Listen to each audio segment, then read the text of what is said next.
8واں پارہ سورہ اعراف آیت نمبر 64 پر بات ختم ہوئی تھی۔ تذکرہ چل رہا تھا حضرت نوح علیہ السلام کا۔ ان کی بات قوم نے نہیں مانا تو جو ان کے ساتھ مومنین تھے کشتی میں سوار ہو گئے، وہ بچ گئے اور ان کے سوا سب کے سب غرق ہو گئے۔ اس میں نصیحت ہے۔ نصیحت یہ ہے کہ اللہ تعالیٰ آج بھی قادر مطلق ہے۔ جس طرح مومنین کو نجات دیا تھا اور لوگ کامیاب ہو گئے تھے، آج بھی جو ایمان والے ہیں وہ کامیاب ہوں گے، اور آج بھی جو ایمان سے دور رہیں گے ان کا انجام چاہے دیر سے صحیح ایسا ہی ہونے والا ہے۔ یہ سبق دیا گیا ہے اس آیت کے اندر۔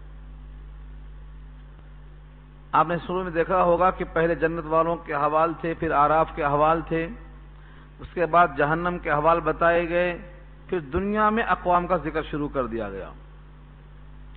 حضرت نوح علیہ السلام کے بعد حضرت ہود کا ذکر آئے گا، اس کے بعد حضرت صالح کا ذکر آئے گا۔ اس طرح سے مختلف نبیوں کا ذکر آئے گا، اجمالاً، تفصیلاً نہیں۔ تفصیلاً دوسرے مقام پہ آ چکا ہے سورہ شعراء میں، جو مکی صورتیں ہیں، سورہ انبیاء میں۔ یہاں صرف ان واقعات کی طرف اشارہ ہے کہ دیکھو یہ انجام ہوا، انہوں نے یہ کیا، اس کا نتیجہ یہ نکلا، بس صرف ان واقعات کی تفصیل کے بجائے اس کی طرف اشارہ کرنا مقصود ہے۔ مکمل تفصیل چاہیے تو حضرت نوح علیہ السلام کا پورا واقعہ سورہ ہود میں تفصیل سے آئے گا، سورہ نوح میں تفصیل سے آئے گا، یہاں اس کی طرف اشارہ کیا گیا ہے۔ ایسے ہی قوم عاد کا تذکرہ، یہاں تھوڑا تاریخ یاد کرنا پڑے گا آپ کو۔ قرآن کریم میں لفظ عاد اور سمود اور لفظ ارم، یہ تین لفظ کثرت سے آتا ہے۔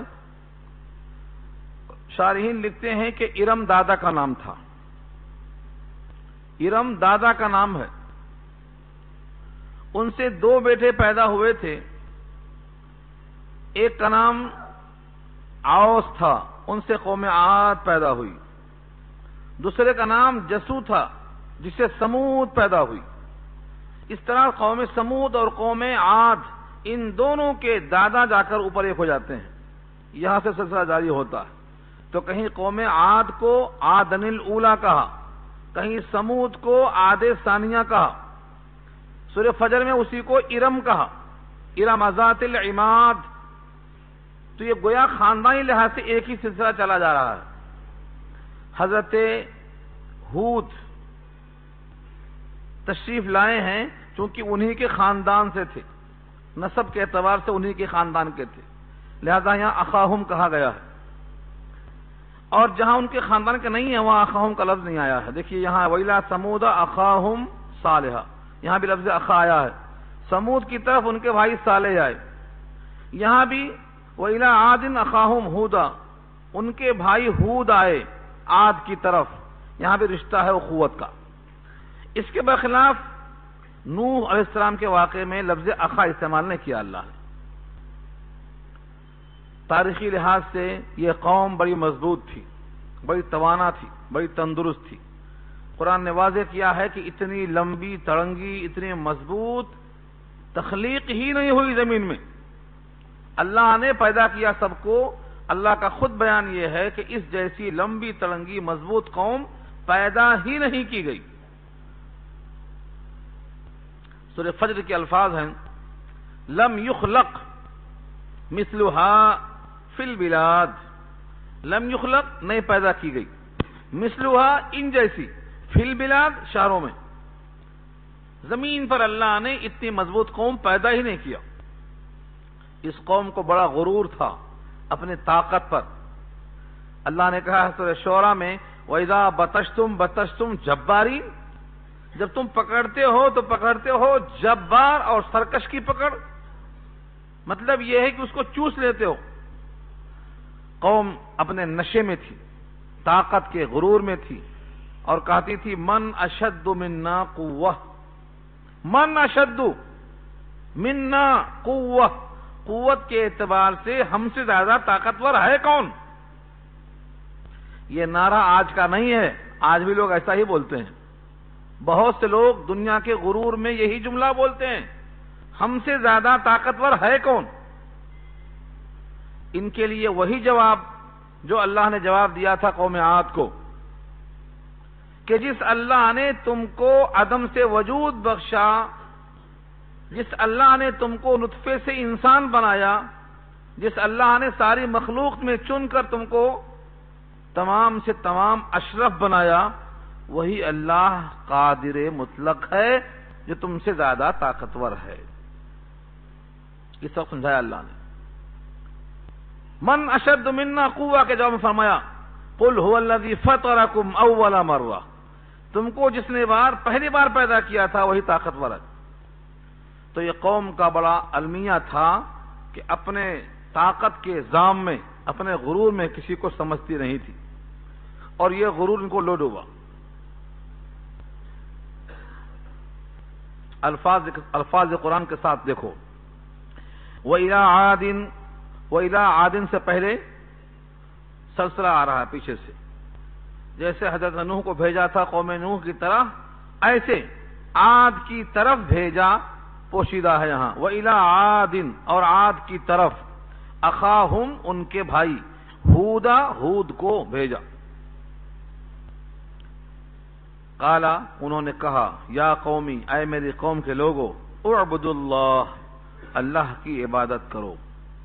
ما لکم من الہ غیرہ، تمہارے لیے نہیں ہے کوئی معبود اس کے سوا. 3 جملے مشترک ملیں گے آپ کو. ایک تو اعبدوا اللہ، اللہ کی عبادت کرو. ہر نبی نے یہی کہا، جہاں جہاں ذکر آئے گا 8 نبیوں کا، ہر نبی نے قوم سے یہی کہا اعبدوا اللہ، اللہ کی عبادت کرو. کسی نبی نے نہیں کہا کہ میری عبادت کرو، بلکہ جن لوگوں نے اپنے نبیوں کی عبادت کی یا ان کو معبود سمجھ لیا، ان کی براءت ظاہر کی ہے اللہ نے. کسی بشر کے لیے مناسب نہیں ہے کہ اس کو اللہ تعالیٰ نبوت دے دیں اور پھر وہ اعلان کر دے کہ تم میرے بندے ہو جاؤ، کونو عبادت لی، میرے بندے ہو جاؤ. یہ مناسب نہیں رکھا اللہ نے. ما کان لبشر، کسی بشر کو زیبا دیتا نہیں، منع کر دیا اللہ نے اس چیز سے. تو ہر نبی کا پہلا اعلان ہے اعبدوا اللہ، اللہ کی عبادت کرو. اس سے معلوم یہ ہوا کہ جو لوگ اپنی عبادت چاہتے ہیں یا جن اعضاء کی جن حرکتوں سے عبادت ظاہر ہوتی ہے وہ عمل اپنے واسطے چاہتے ہیں، وہ در حقیقت انبیاء کی مشن سے بہت دور چلے گئے. حقیقی آدمی وہ ہے جو بندوں کو اللہ کی بندگی کا راستہ دکھلائے. اعبدوا اللہ سے معلوم ہوتا ہے. دوسرا جملہ ہے ما لکم من الہ غیرہ، اس کے سوا تمہارا کوئی معبود نہیں. گویا ایک معبود کا پرچار ہے. لا الہ الا اللہ کا ترجمہ ہے. ما لکم من الہ غیرہ، یہ نگیٹیو میں ہے، وہ پازیٹیو میں ہے، وہ مثبت میں ہے، یہ منفی میں ہے. تمہارا اس کے سوا کوئی معبود نہیں ہے. اور کلمے کے اندر کیا ہے؟ کوئی معبود نہیں سوائے اللہ کے، یعنی اللہ ہی معبود ہے. افلا تتقون، کیا تم ڈرتے نہیں ہو؟ کس چیز سے؟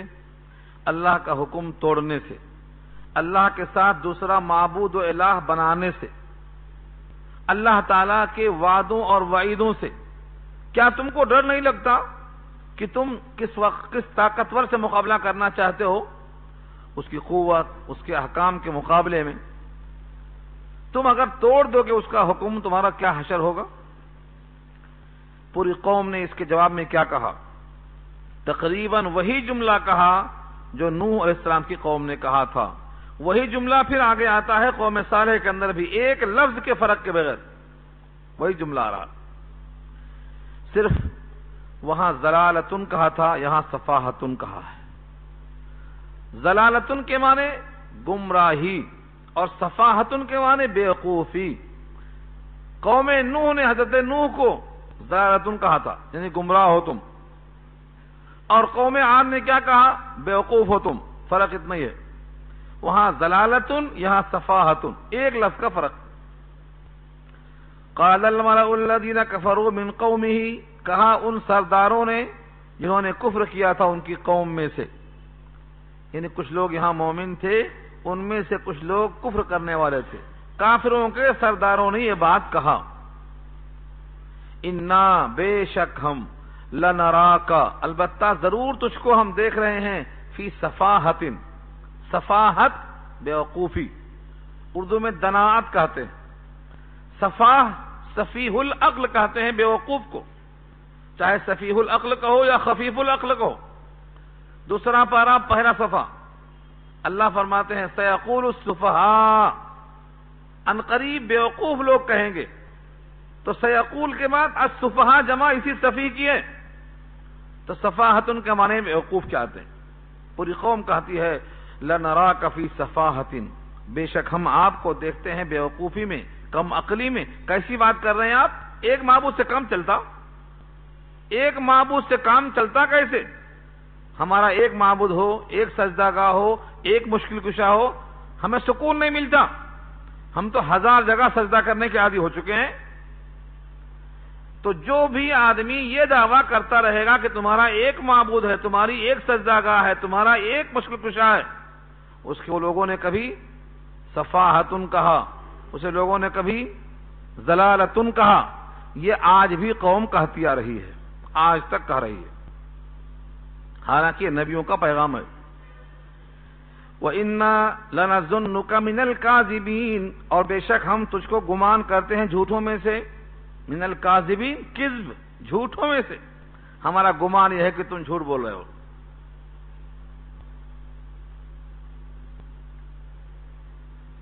یعنی کہ کاذب جمع اسی کاذبین، من تبعیضیہ، جھوٹ بولنے والوں میں سے ایک ہم تجھ کو گمان کرتے ہیں، یعنی کہ یہ بھی ایک جھوٹ ہے، بہت بڑا جھوٹ ہے یہ کہ تم کہتے ہو ایک معبود ہے۔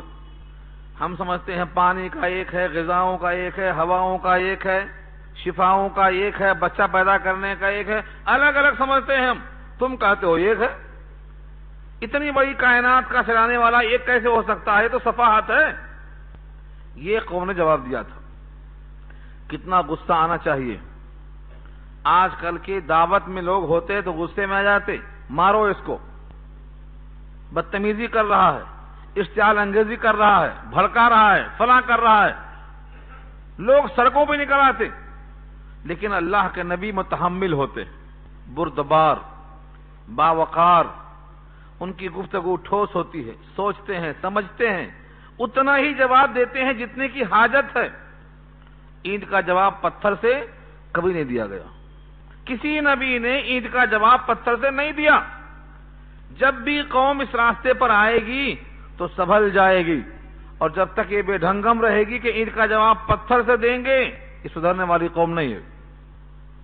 کسی نبی نے اینٹ کا جواب پتھر سے نہیں دیا ہے، گالی کا جواب دعاؤں سے دیا ہے۔ اور یہی تو فرمان نبی صلی اللہ علیہ وسلم کا ہے کہ تم سے جو کٹے اس سے جڑو، جو تم پر ظلم کرے اس کو معاف کرو، سل من قطعک واعف عن من ظلمک۔ حکم بھی یہی ہے، عمل بھی یہی ہے۔ جب پتھراؤ کیا گیا طائف میں، فرشتے نے کہا ان کو پیس دوں، کہا میں بد دعا نہیں کرتا۔ یہ نبی کی تاریخ ہے، نبی کی سیرت ہے، پتھراؤ کرنے والوں کے خلاف بد دعا نہیں کرتا۔ ان سے نہیں، ان کی اولاد سے امید ہے وہ اسلام میں آئیں گے، کیوں ختم کر دوں ان کو میں بد دعا کر کے؟ تو یہاں بھی نبی کا جواب دیکھو کتنا پیارا ہے۔ قال یا قوم، کہا اے میری قوم کے لوگوں، لیس بی صفاحت، نہیں ہے میرے ساتھ کوئی کم عقلی، یعنی میرا دماغ خراب نہیں ہے، کم عقلی، صفاحت، بیوقوفی، دنات میرے ساتھ نہیں، ولکنی، لیکن میں ہوں رسول، بھیجا ہوا، قاصد من رب العالمین، سارے جہان کے رب کی طرف سے نمائندہ ہوں، اس کی بات پہنچاتا ہوں، اس کی بات تمہاری مرضی کے خلاف پڑ جاتی ہے، اس لیے تم مجھے بیوقوف کہہ رہے ہو۔ دنیا کا اصول آج بھی یہی ہے، آپ نے ایک پروگرام بنا لیا، دماغ میں ایک چیز ڈال لیا، ایک عقیدہ بٹھا لیا، اسی کو حق تسلیم کر لیا، اب اس کے خلاف کوئی بات سامنے آئے گی تو یا تو آپ ضد پہ آئیں گے، اس کو بیوقوف کہیں گے، اس کی ذاتیات پہ حملہ کریں گے، اور کیا کریں گے؟ یہی آج بھی ہو رہا ہے۔ دنیا میں کتنے فرقے ہیں، فرقے باطلہ، ہر ایک نے اپنا عقیدہ بٹھا لیا ہے، ہر ایک پرچار میں لگا ہوا ہے۔ اس کے خلاف جب بات آتی ہے تو مخاطب کو بیوقوف ہی کہتا ہے وہ۔ ہمیشہ ایسا ہوتا رہا ہے۔ آج جتنے طبقے ہیں، ہر طبقہ قرآن سے استدلال کرتا ہے، حدیث سے استدلال کرتا ہے، عقلی دلائل پیش کرتا ہے، لیکن حقیقت یہ ہے، نبی صلی اللہ علیہ وسلم کا ارشاد یہ ہے کہ 73 فرقوں میں سے ایک فرقہ جنت میں جائے گا اور 72 جہنم میں جائیں گے۔ ہر ایک دعویٰ ہی ہے، ہم حق پر ہیں۔ نبی صلی اللہ علیہ وسلم کا اعلان ہے، یہ 72 سابقہ میں تھے، میری امت میں 73 ہوں گے، ایک جنت میں جائے گا، 72 جہنم میں جائیں گے۔ صحابہ نے پوچھا وہ ایک کون جائے گا جنت میں؟ ہم کیا پوچھتے ہوتے تو وہ 72 کے نام بتاؤ کون کون ہے بدماش۔ ہم تو الٹے پوچھتے، ہمارے پاس بھی لوگ ایسے ہیں، سوال میں 72 والا نام پوچھتے، وہ 72 کون کون سے ہیں؟ یاد کہاں رہتا 72 کون کون سے ہیں؟ اگر آپ کے 72 بیٹے ہوں تو 72 کا نام جانا مشکل ہے۔ ہم نے دیکھا کئی لوگوں کو ان کے بچے اتنے ہیں، کتنے نام ہیں ان کو یاد نہیں آتا ٹائم پہ، نام کیا ہے اور تاریخ پیدائش کیا ہے۔ تو اگر 72 فرقوں کے نام یاد نہیں ہے تو کیا ہوتا؟ آپ کتاب پڑھو۔ تو صحابہ نے یہ نہیں پوچھا کہ 72 کون کون ہیں، صحابہ کو معلوم ہے ہمیں جانا ہے صراط مستقیم پر، وہ مر گیا تو بس کافی ہے۔ پوچھا اے اللہ کے نبی وہ ایک فرقہ جو جنتی ہوگا وہ کون ہے؟ وہ پوچھ لیا، ختم۔ فرمایا ما انا علیہ و اصحابی، جس راستے پر میں چلتا ہوں اور میرے صحابہ چلتے ہیں بس یہ راستہ جنتی ہے۔ اب کسی کا عمل ہے تو چیک کر لو، اگر وہ نبی کا عمل ہے تو سنت، اور اصحابی کا عمل ہے تو جماعت، سنت والجماعت یہاں سے نکلا ہے۔ تو جب تک صحابی کا عمل نہ ہو اور حضور پاک کا عمل نہ ہو تب تک وہ مانا نہیں جائے گا، غلط ہے راستہ ہو۔ بسا اوقات حدیث ہوتی ہے، بلکہ میں تو کہتا ہوں قرآن کی آیت بھی ہوتی ہے، لیکن جب تک آپ کو علم نہ ہو کہ یہ آیت پر عمل منسوخ ہے اور یہ حدیث منسوخ ہے، تب تک عمل آپ کیسے کریں گے؟ کیسے کریں گے عمل؟ کچھ آیتیں ایسی ہیں جن کے احکامات منسوخ ہیں، اجماع ہے امت کا اس کے اوپر۔ ایسے ہی کچھ صحابہ اور تابعین سے نکلی ہوئی روایتیں بالکل صحیح ہیں، لیکن امت میں کسی کا اس پر عمل نہیں ہے، کسی کا عمل نہیں ہے اس کے اوپر۔ تو صرف حدیث کا ترجمہ دیکھ لینے سے، قرآن کا ترجمہ دیکھ لینے سے آپ مسلک بنا کر چلنے والے نہیں ہیں، آپ کو ناسخ و منسوخ کا علم ہونا پڑے گا۔ تو سنت نبی کا عمل جس پر حضور آخری دن تک عمل کرتے رہے وہ سنت ہے۔ آپ نے کہا یا کیا یہ سب حدیث کہلاتے ہیں، لیکن پابندی سے جس کام کو آپ نے کیا آخری دن تک یہ سنت کہلاتا ہے۔ حدیث منسوخ ہو سکتی ہے، حدیث ضعیف بھی ہو سکتی ہے، لیکن سنت ضعیف نہیں ہوتی، نہ سنت منسوخ ہوتی، اس لیے قرآن اور سنت پہ عمل ہوگا۔ تو یہ بہت سے فرقے ہیں، ان تمام کے درمیان سے آپ کو چلنا ہے یہ سوچ کر کہ نبی کا عمل کیا تھا اور صحابی کا عمل کیا تھا۔ قوم کو جواب دے دیا میں رسول اور قاصد ہوں رب العالمین کی طرف سے، میرا جرم کیا ہے؟ ابلغکم، ابلغکم تم تک پہنچاتا ہوں۔ رسالات، رسالتن کی جمع ہے پیغامات، ربی میرے رب کے پیغامات تم تک پہنچاتا ہوں، ایک پہلا جرم ہے۔ وَأَنَا لَكُمْ نَاصِحٌ امین، اور میں ہوں تمہارے واسطے خیر خواہ سچا۔ ایک تو ناصحٌ کے معنی خیر خواہ اور امین امانت دار۔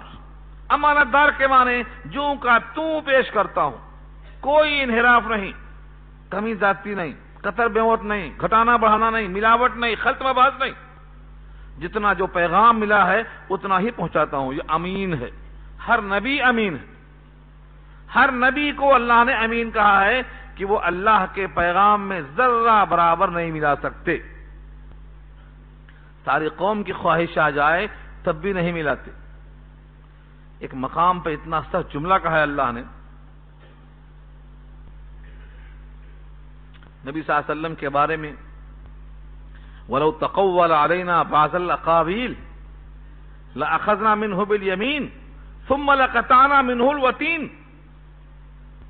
یہ جملے، یہ لہجے اتنے سخت ہیں، بخدا اگر کسی کو عربی آتی ہو تو طرف جائے گا. جو کیا لہجہ ہے اللہ کا، جلالی کیفیت طاری ہے اللہ کی. اور یہ ہے مضمون اس کا. اگر وہ نبی میری باتوں میں اپنی بات ملا کر کہہ دیں وَلَوْ تَقَوَّلَ عَلَيْنَا بَعْضَ الْأَقَاوِيلِ، تقول کے معنی آتے ہیں باتوں میں بات ملا کر آگے بڑھا دینا، یعنی بات کچھ ہو کچھ کا کچھ پیش کر دینا. جیسے میڈیا کا حال ہے آج، کچھ کا کچھ پیش کر دینا آسان ہے ان کے واسطے. بات کچھ ہوتی، بات کچھ نکلتی. اللہ فرماتے ہیں تو میں داہنا ہاتھ پکڑ لیتا، لَأَخَذْنَا مِنْهُ بِالْيَمِينِ، داہنا ہاتھ پکڑ لیتا، ثُمَّ لَقَطَعْنَا، کاٹ دیتا میں اس کے بعد. کس کو؟ مِنْهُ الْوَتِينَ، وتین کہتے ہیں شہرک کو. میں نبی کی شہرک کاٹ دیتا. یعنی میں نگہبان ہوں، میں دیکھتا ہوں میرا پیغام من وان جا رہا ہے کہ نہیں جا رہا ہے. نہ جبریل خیانت کر سکتے، نہ نبی یہ پاک ملاوٹ کر سکتے. من وان پیش کرنے کا حکم دیا ہے. اتنا جلال ہے کہ شہرک کاٹ دوں گا. یہی وجہ ہے کہ جو نبی پاک کے پیغام کو، اللہ کے پیغام کو، جبریل کے لائے ہوئے کلام کو بعد میں گڈ مڈ کریں گے، محشر کے میدان میں حوض کوثر سے محروم ہو جائیں گے. یہ کچھ لوگ آئیں گے حوض کوثر کی طرف، جبریل کے علاوہ فرشتے ان کو روکیں گے. آقا فرمائیں گے آنے دو، میرے امتی ہیں. وہ کہیں گے انکا لتدری ما احدثوا بعدک، آپ کو نہیں معلوم کہ آپ کی وفات کے بعد انہوں نے کیا کیا تھا، دین کا حاصل کیا تھا. آیتوں میں، حدیثوں میں، عقائد میں گڈ مڈ کر لیا تھا. دنیا کمانے کے لیے، دنیا کے عیش کے لیے، جاگیروں کے لیے، حلوہ ماٹوں کے لیے انہوں نے دنیا بنانے کی خاطر دین اسلام کو بگاڑ دیا تھا، عقائد تباہ کیے تھے. انہوں نے دین میں بہت سی باتیں زائد لگا دی تھی. یہ فرشتوں کی طرف سے گواہی سن کر نبی پاک فرمائیں گے سحقن سحقن لمن بدل بعدی، دوری ہو، دوری ہو، ایسوں سے دوری ہو جنہوں نے میرے بعد میرے دین میں اضافہ کر دیا ہے. جس دین کی صداقت کے لیے اللہ فرماتے ہیں جبریل امانت دار ہیں، ایک ایک حرف پیغام لے کے آئے ہیں. اور نبی کے بارے میں فرمایا ہم شہرک کاٹ دیں اگر گڈ مڈ کر دیں. ایسے کلام اللہ کے ساتھ ان لوگوں نے مذاق کیا ہے کہ پیغام کو خلط ملط کر دیا ہے، تو آب حوض کوثر سے محروم ہو جائیں گے.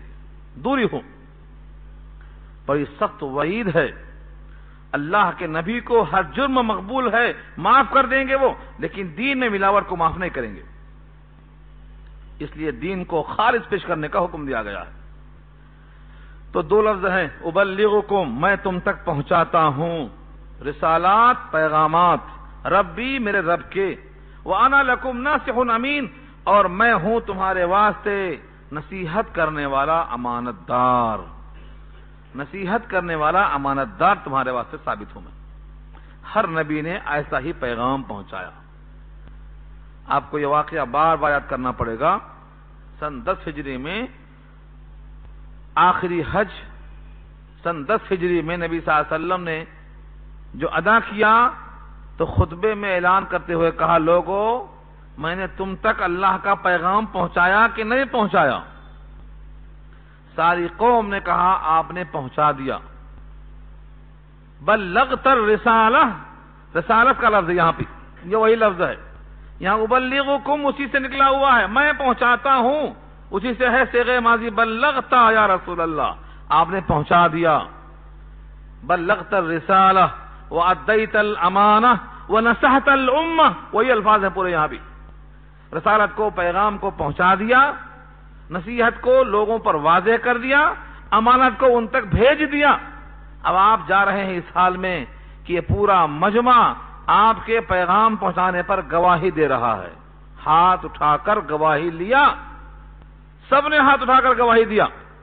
اس کے بعد نبی صلی اللہ علیہ وسلم نے اپنی انگلی اٹھایا شہادت کی آسمان کی طرف اور کہا اللہم اشہد، اے اللہ تو گواہ بن جا، اس سارے گواہوں پر تو گواہی پیش کر۔ اور ایک بار نہیں کہا، 3 بار کہا اللہم اشہد اللہم اشہد اللہم اشہد، یعنی گواہ بنایا کہ پورا مجمع اقرار کرتا ہے کہ میں نے پیغام پہنچا دیا، امانت کو ادا کر دیا، جو میرا حق تھا حق واضح کر دیا۔ تو ہر نبی نے پیغام پہنچایا ہے۔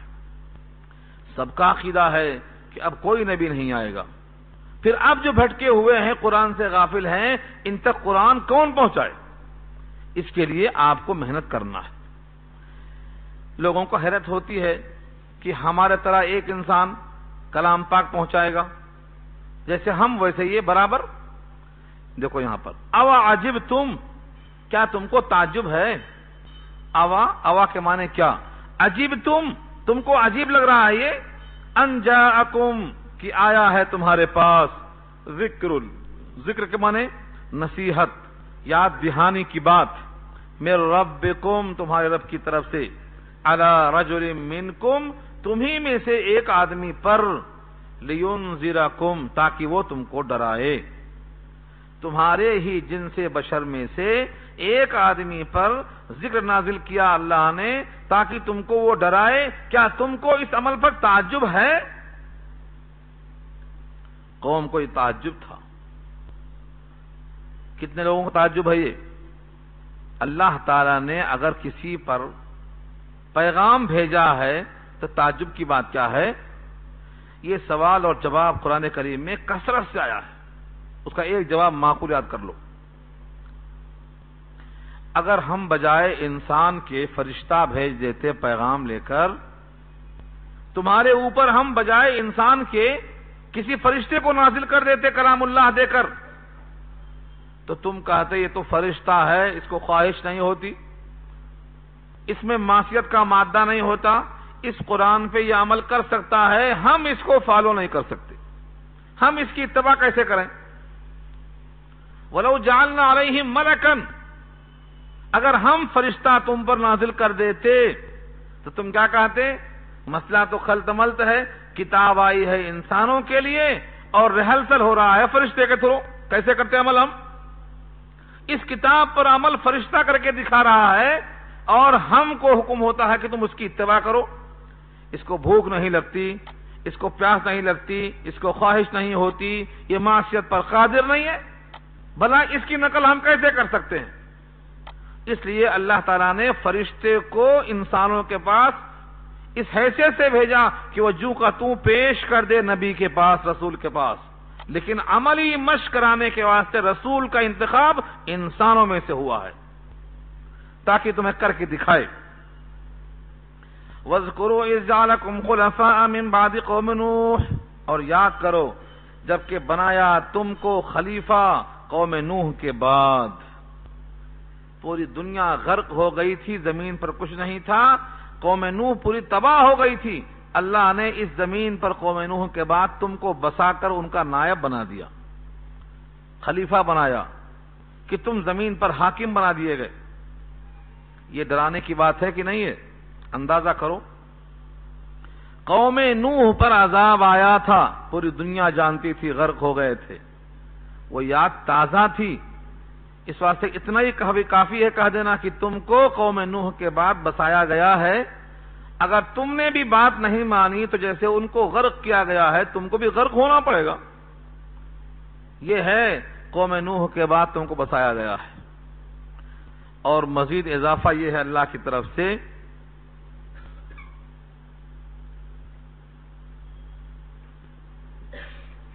وَزَادَكُمْ فِي الْخَلْقِ بَسْطَةً، اور زیادہ کیا ہے تم کو تخلیق میں، پھیلاؤ میں۔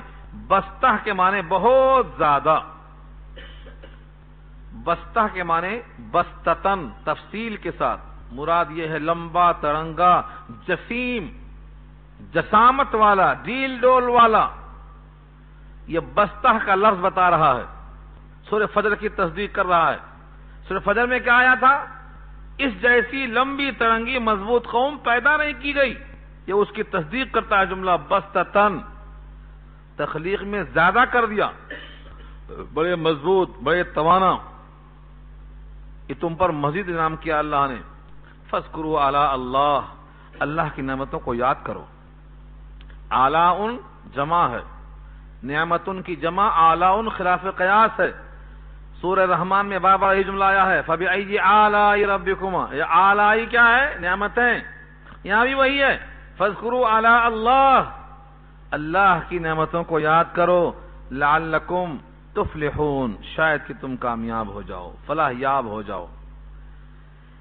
یہ قوم کے سامنے نصیحت پیش کر دی گئی، پوری بحث سامنے آ گئی۔ خلاصہ کیا ہوا پیغام کا؟ نمبر 1، میں تمہارے پاس پیغام پہنچاتا ہوں، نصیحت والا امانت دار ہوں۔ تم کو تعجب نہ ہونا چاہیے کہ تمہیں میں سے ایک آدمی پر اللہ کا پیغام آ گیا، تم تو جانشین ہو قوم نوح کے بعد، تم کو اللہ نے اچھا طاقتور بنا دیا ہے، تم پر لازم یہ ہے کہ تم اللہ کی نعمتوں کو یاد کرو۔ کتنی بھلی بات ہے، کتنا عمدہ پیغام ہے۔ ان تمام باتوں کے جواب میں قوم کا تلخ لہجہ دیکھو، قوم کیا بولتی ہے۔ قالوا اجئتنا، کہنے لگے کیا تم ہمارے پاس آئے ہو، لنعبد اللہ وحدہ، تاکہ ہم کریں عبادت اللہ کی تنہا۔ تنہا کرنے پر تیار نہیں ہیں، اللہ کے ساتھ ان کی ملا کر کرنے کو تیار ہیں، تنہا اللہ کی کرنے کو تیار نہیں ہے۔ دیکھو شرک یہاں بھی ہے، آج بھی لوگ عبادت تو کرتے اللہ کی، تنہا نہیں کرتے، اور تنہا ہی مقصود ہے، یاد رکھ لو۔ لنعبد اللہ وحدہ، تاکہ ہم عبادت کریں اللہ کی تنہا۔ وَنَذَرَ مَا كَانَ يَعْبُدُ آبَاؤُنَا، اور ہم چھوڑ دیں ان تمام کو جن کی عبادت کیا کرتے تھے ہمارے آبا و اجداد، چھوڑ دیں ہم سب کو۔ فَأْتِنَا، پس لے آؤ تم، بِمَا تَعِدُنَا، جو تم ہم سے وعدہ کیے جا رہے ہو، إِن كُنتَ مِنَ الصَّادِقِينَ، اگر تم سچے ہو، یعنی نہ ماننے کی شکل میں جو عذاب کی دھمکی دے رہے ہو، اس وعدے کو لا کر دکھاؤ اگر تم سچے ہو۔ ہم تو نہیں مانتے، ہم ایک کی عبادت نہیں کرتے، آبا و اجداد جن کی کرتے تھے ان کی ہم چھوڑ نہیں سکتے، تمہیں جو کرنا ہے کر لو۔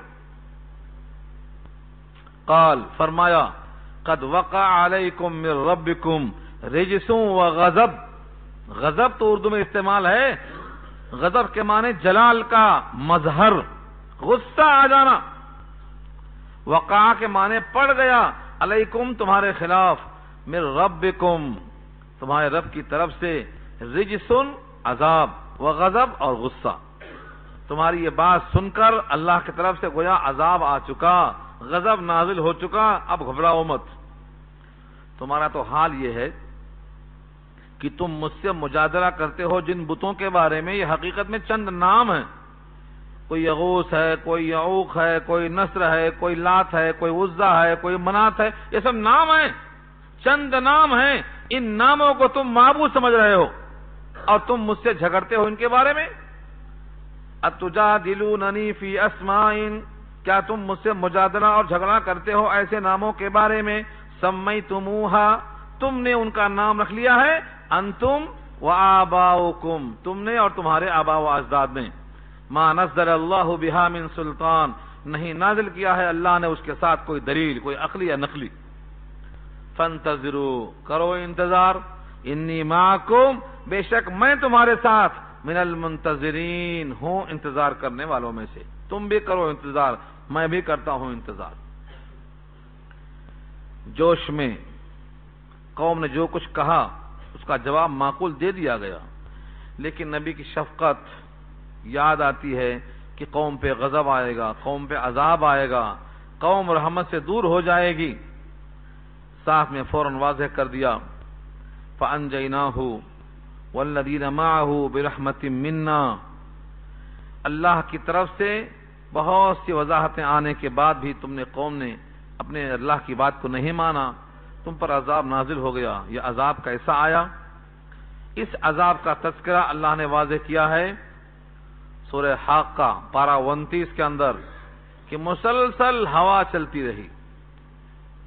کتنی ہوا؟ 8 دن اور 7 راتیں، 7 لیال و 8 ایاما حسوما، مسلسل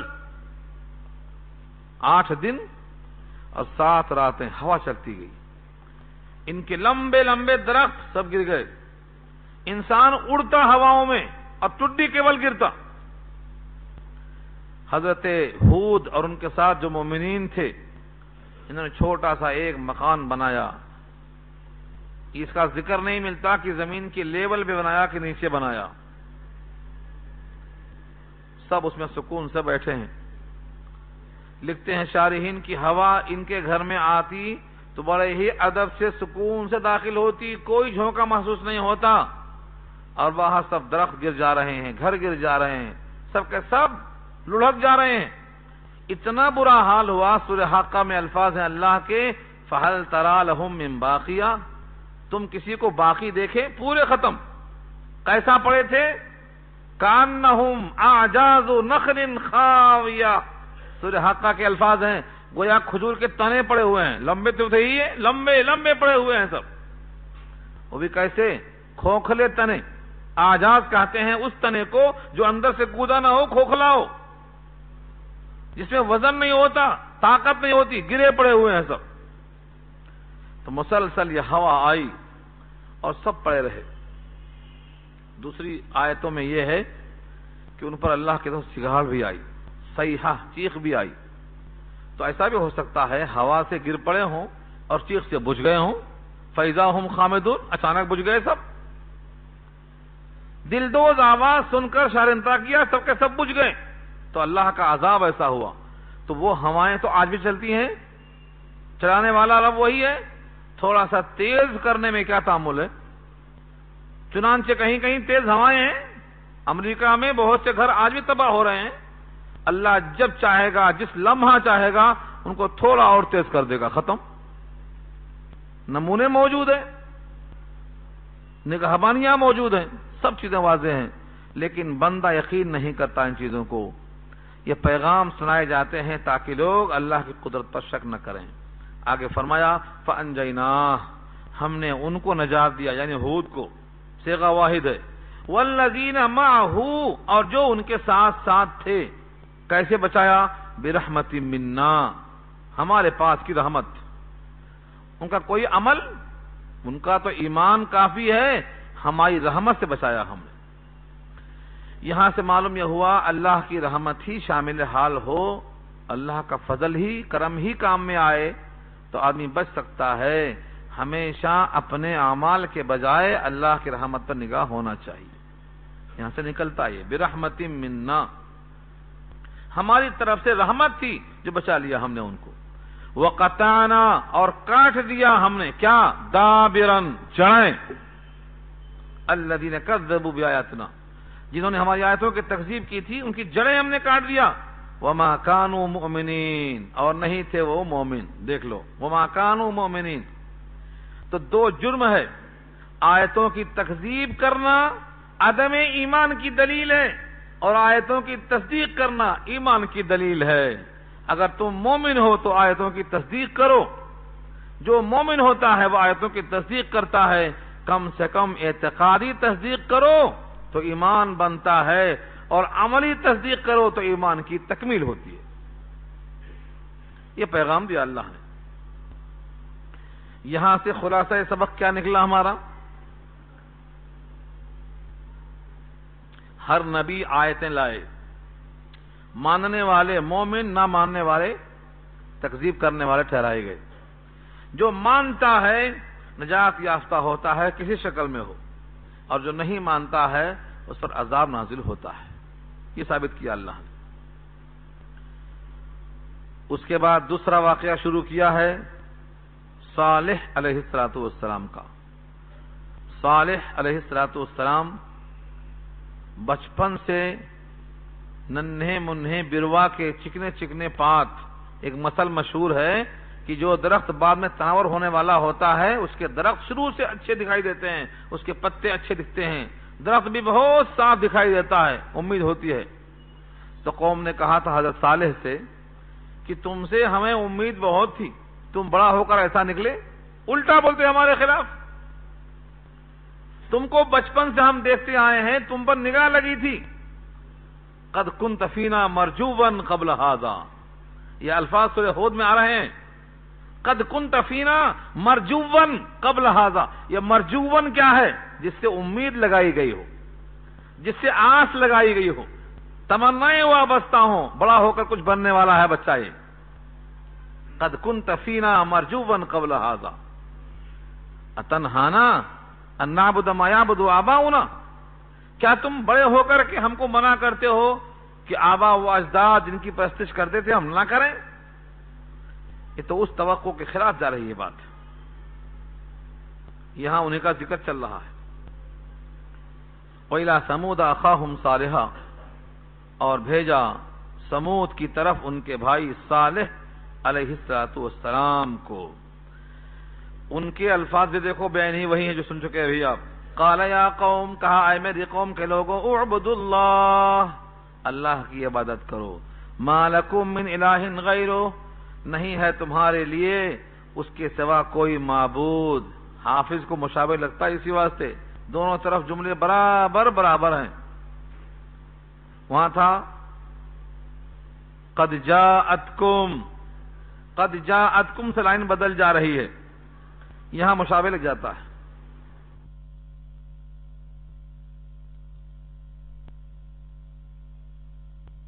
عرب کی طرف سے نشانیاں کیا تھیں؟ ہر قوم کی الگ تھی. یہاں کیا تھی؟ ہاذہ ناقۃ اللہ، یہ اللہ کی اونٹنی ہے. اللہ کی اونٹنی سے مراد جب کوئی عجیب الخلقت واقعہ ہوتا ہے تو اس کو اللہ کی طرف منسوب کرتے ہیں. جیسے آدم پتلا بنا، اللہ نے اس میں اپنی روح پھونک دی تو کیا فرمایا؟ خلقت بیدیا، میں نے آدم کو اپنے ہاتھوں پیدا کیا.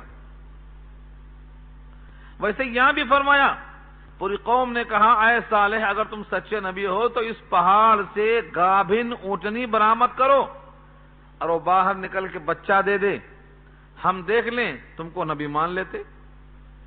یہ من چاہا مطالبہ تھا. ملک یمن میں وہ مقام، وہ پہاڑی نشان لگی ہوئی آج موجود ہے جہاں سے اونٹنی برآمد ہوئی تھی. یہ خطہ یمن کا، حضرموت کا بڑا زرخیز علاقہ تھا. اونٹنی کو پہاڑ سے نکالنا اللہ کے واسطے کیا مشکل ہے. اللہ نے ان کی بات کو مانا اور پہاڑ سے گابھن اونٹنی برآمد ہوئی، نکلی اور بچہ دی. اب تو قوم کو ماننا چاہیے، نہیں مانتی. اونٹنی کی کوچ کاٹ دی، اس کے پانی کو بند کر دیا، اور وصول یہ ہے کہ جب مطالبہ پورا کر دیا گیا اب نہیں مانیں گے تو عذاب آئے گا، اب قوم نہیں بچے گی. اسی واسطے نبی صلی اللہ علیہ وسلم سے کفار قریش نے مطالبہ کیا تھا 3 قسم کا. اللہ نے کہا مطالبہ پورا کرنا تو آسان ہے لیکن اس کے بعد نہیں مانیں گے تو پھر عذاب آئے گا، اور ہم نے اس امت کی بقا کا فیصلہ کر لیا ہے. اس امت کی بقا کا فیصلہ کر لیا ہے. کفار قریش نے کہا تھا مکے کے پہاڑ طائف بھیج دو اور طائف کے پہاڑ کو مکہ لے آؤ، طائف کے پہاڑ کو مکے کے پہاڑ کو طائف بھیج دو اور طائف کے باغات کو مکہ لے آؤ، اور قبروں سے ہمارے مردوں کو نکال دو. ہم ان سے پوچھ لیں دادا کیسے ہو، نانا کیسے ہو، خالو کیسے ہو، ذرا ان سے ہم بات کر لیں. وہ کہہ دیں گے ہاں جنت بھی ہے جہنم بھی ہے تو ہم مان لیں گے. اللہ نے واضح کر دیا وَلَوْ أَنَّ قُرْآنًا سُجِّرَتْ بِهِ الْجِبَالُ أَوْ قُطِّعَتْ بِهِ الْأَرْضُ وَكُلِّمَ بِهِ الْمَوْتَى، تینوں ہم کر کے دکھا دیں. کیونکہ سب مسئلہ اللہ کو آسان ہے، لیکن یہ مانیں گے نہیں تو عذاب آئے گا. اور ہمارا فیصلہ ہو چکا ہے اس امت کی بقا کا. اس واسطے اے نبی ان کا یہ مطالبہ ہم نہیں پورا کرنے والے ہیں، کیونکہ ہم جانتے ہیں کہ ایمان نہیں لائیں گے، ہٹ دھرم ہے یہ. اگر آپ کو مطالبہ ان کا پورا ہی کرنا ہے تو رسیاں لگا لو آسمان میں یا سرنگ بنا لو زمین میں، مطالبات ان کے پورے کر دو، ہم تو نہیں پورا کریں گے. تو یہاں اپنی قوم نے کیا کہا؟ گابھن اونٹنی برآمد کر دو. آ گئی، اب نہیں مانیں گے تو عذاب تو آئے گا. ہاذہ ناقۃ اللہ لکم، یہ اللہ کی اونٹنی ہے تمہاری خاطر. آیتن نشانی کے طور پر، نشانی کے طور پر، ترجمہ کس کا ہے یہ؟ آیتن کا۔ فذروہا چھوڑ دو اس کو اس کے حال پہ، تاکل فی ارض اللہ کھاتی پھرے اللہ کی زمین میں، ولا تمسوہا بسوء اور مت چھو اس کو برائی کے ساتھ، فیاخذکم عذاب علیم ورنہ چھو لے گا تم کو المناک عذاب، تم اس کو چھوئیں گے تم کو عذاب چھوئے گا۔ یہ تو ایسا ہو گیا جس طرح سامری کا واقعہ ہے، سامری کو سزا کیا ملی تھی؟ تم زندگی بھر کہتے رہو لا مساس لا مساس لا مساس، مجھے مت چھو مجھے مت چھو۔ اگر کوئی سامری کو چھو دیتا تو چھونے والے کو بخار، سامری کو بخار، دونوں کو بخار۔ ہمیشہ بولتا رہا لا مساس، مجھے مت چھو۔ سورۃ طٰہٰ کے الفاظ ہیں یہ، لا مساس ڈھونڈ لو اس میں، مجھے ہاتھ مت لگاؤ۔ جب بھی کوئی قریب ہوتا تو پیچھے ہٹتا، مجھے ہاتھ مت لگاؤ۔ کیوں؟ ہاتھ لگایا تو تم کو بخار مجھ کو بخار۔ یہاں بھی حال ہو گیا، تم اونٹنے کو ہاتھ لگائیں گے تم کو عذاب ہاتھ لگائے گا، بچیں گے نہیں تم۔ لیکن اس قوم کی شامت پکاری تھی، قوم نے مانا نہیں۔ یہ ذکر کئی مقام پہ تفصیل آ چکا ہے، سورہ والشمس دیکھو پارہ 30 کے اندر، فعقروہا اس کی کونچ کاٹ دیا انہوں نے۔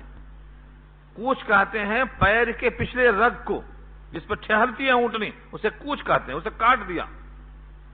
یہی لفظ آیا ہے سورہ قمر کے اندر، فتعاطى فعقر فكيف كان عذابي ونذر۔ سورہ قمر میں دیکھو، سورہ شمس میں دیکھو، سورہ اعراف میں دیکھو، سورہ شعراء میں دیکھو، ہر جگہ یہ لفظ آیا ہے۔ اللہ فرماتے ہیں اس قوم کو سمجھانے کے لیے، وَاذْكُرُوا اور یاد کرو، اذ جعلکم خلفاء جب تم نائب تھے، من بعد عاد قوم عاد کے بعد، وَبَوَّأَكُمْ فِي الْأَرْضِ اور تم کو ٹھکانہ بخشا اللہ نے زمین میں، تَتَّخِذُونَ مِن سُهُولِهَا قُصُورٍ تتخذون تم بناتے رہے، من سہولها اس کو تراش تراش کر، سہول کہتے ہیں سہولت کو، نرمی کو، پہاڑوں کو ایسا کاٹتے تھے جس طرح تم موم کاٹتے ہو، پہاڑوں کو تراشتے رہے تم بڑی سہولت کے ساتھ۔ قصور قصر کی جمع ہے، محل بناتے ہوئے، بڑے بڑے محلات قوم سمود کے مشہور ہیں یمن کے اندر۔ وَتَنْحِتُونَ الْجِبَالَ بُيُوتًا اور تم تراشتے تھے پہاڑوں کو گھر بناتے ہوئے۔ فَاذْكُرُوا آلَاءَ اللَّهِ یاد کرو اللہ کی نعمتوں کو، وَلَا تَعْثَوْا فِي الْأَرْضِ مُفْسِدِينَ اور فساد مت کرو زمین میں، پھیلاؤ مت فساد کرتے ہوئے زمین میں۔ یہ قوم کے سامنے تقریر ختم ہوئی، قوم نے کیا کہا؟ قال الملأ کہا سرداروں نے، کون سردار ہیں یہ؟ الذین استکبروا من قومہ جو متکبر تھے ان کی قوم میں سے۔ کس سے کہا؟ للذین استضعفوا لمن آمن منہم ان میں جو ایمان لے آئے تھے، ان میں جو کمزور تھے ان سے کہا، اتعلمون ان صالحا مرسل من ربی کیا تم لوگ جانتے ہو کہ صالح اپنے رب کی طرف سے بھیجے ہوئے ہیں؟ تم کو یقین ہے کیا؟ اور سنو، اگر وہ بھیجے ہوئے ہیں نہیں ہیں تم مانتے ہو تو مانو، ہم تو نہیں مانتے۔ تم مانتے ہو تو مانو، ہم نہیں مانتے۔ لیکن جو کمزور لوگ تھے، ایمان لا چکے تھے، یہاں سے جملہ معلوم ہوتا ہے ہر نبی کی اتباع کرنے والے ہمیشہ کمزور لوگ رہے ہیں۔ یہاں لفظ کہاں سے آیا؟ استضعفوا لمن فی الارض، یہ لفظ کہاں کہاں دکھاؤں میں آپ کو؟ وہ لوگ جو ایمان لے آئے تھے، کمزور تھے ان کی قوم میں سے، ان سے کہا کیا تم جانتے ہو کہ صالح بھیجے ہوئے ہیں ان کے رب کی طرف سے؟ انہوں نے کہا بے شک وہ جو دے کر بھیجے گئے ہیں ہم اس کو ماننے والے ہیں، ہم ان پر ایمان رکھتے ہیں۔ تو کمزور لوگ پہلے ایمان لے آتے۔ خود نبی صلی اللہ علیہ وسلم کے بارے میں ہرقل کے دربار میں، بخاری صفحہ شاید دوسرا صفحہ آیا، تیسرا صفحہ آیا بخاری کا، ہرقل بادشاہ کے سامنے سوال ہوا کہ جو نبی نئے ہیں ان کی تعلیمات کیا کیا ہیں، ان کی اتباع کرنے والے کون کون ہیں، ضعیف ہیں کہ مالدار ہیں؟ سب نے کہا کمزور لوگ ہیں۔ ہرقل بادشاہ نے کہا ہر نبی کی اتباع کرنے والے شروع میں کمزور ہی رہتے ہیں۔ قوم نوح کا حال سنا آپ نے؟ قوم نوح نے کیا کہا تھا؟ تمہارے پاس کمزور لوگ ہیں، ارذل لوگ ہیں، ان کو اپنے پاس سے بھگاؤ، تمہارے پاس ہم بیٹھ سکیں، بات کر سکیں، ہم ذرا بڑے لوگ ہیں۔ سورہ انعام میں گزر چکا ہے، قریش نے ایسا ہی کہا تھا نبی صلی اللہ علیہ وسلم سے، تمہارے دربار میں کون کون لوگ ہیں؟ صہیب رومی ہیں، سلمان فارسی ہیں، ان کی جیب خالی ہے، کپڑے پھٹے ہیں، چپل نہیں ہے، کچھ بھی نہیں ہے، ان کو ہٹاؤ، ہم بیٹھیں گے بات کرنے کو۔ کیا جواب ملا؟ مت بھگاؤ، جن کے دل خدا کی یاد سے لبریز ہیں ان کو مت بھگاؤ، ان کو ماننا ہے تو مانیں گے، نہیں ماننا ہے تو نہیں مانیں گے۔ تو ضعفاء ہمیشہ اتباع کرنے والے ہوتے ہیں، اور قوم کے سرکش اور جبار لوگ کون ہوتے ہیں؟ جو مترف ہوتے ہیں، مالدار، دولت کے نشے میں چور ہوتے ہیں، ان کا حال دیکھو۔ قال الذين استكبروا، ان لوگوں نے کہا جو متکبر تھے، انا بالذی آمنتم به کافرون، بے شک ہم کافر ہیں اس کے جس کو تم مانتے ہو، تم جس نبی کی نبوت کو، ایمان کو مانتے ہو، ہم تو اس کا انکار کرتے ہیں۔